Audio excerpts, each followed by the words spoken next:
We're going to talk a little bit about the draft, but I'd be remiss if I didn't say anything about American Pharoah. Billy, you don't have to comment on this, or you could if you would. That was one of the most phenomenal things I've ever seen in all my years of covering sports. This horse swept the Triple Crown, first time since 1978, and afterwards they paraded this horse on the backstretch of New York, and they did it again Sunday morning.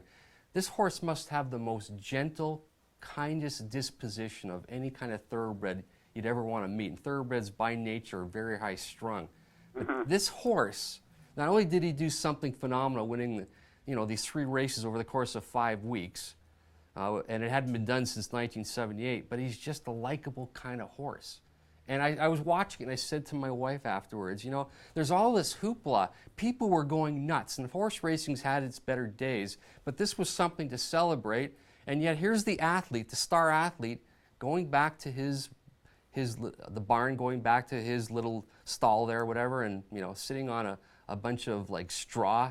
It's like the star of the show would never have any idea about what he's done for the sport.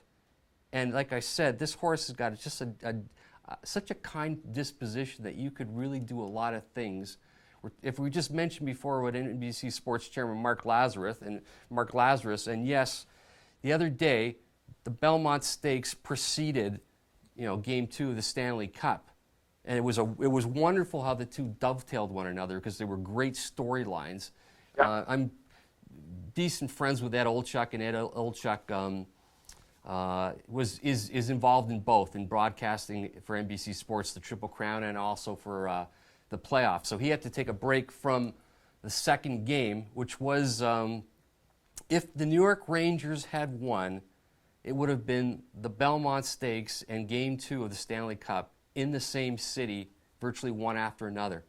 Again, it's just the timeliness or irony, coincidence of a lot of things that didn't happen. It was in Tampa Bay, but again, it was a wonderful time. If you care about sports, in particular if you like horse racing, this was a time to just savor it all because it was something that happened in our time.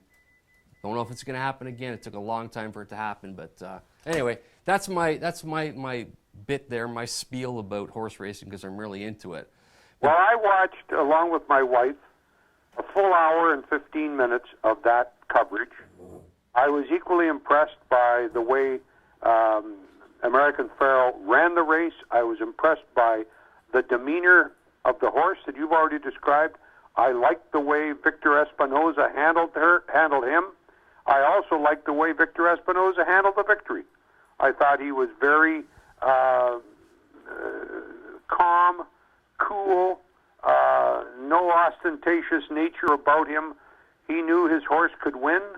I thought he had a little trouble getting to the rail right off the start, but he forced his way, and to run like that horse did under his direction, wire to wire, was a phenomenal sporting event. And I'm not a horse guy, but I enjoy a good athletic sporting event. The athlete was obviously the jockey. The horse was a wonderful animal that we won't see too often because to win the Triple Crown in the fashion that he did will not be forgotten and may not see it again for a long time.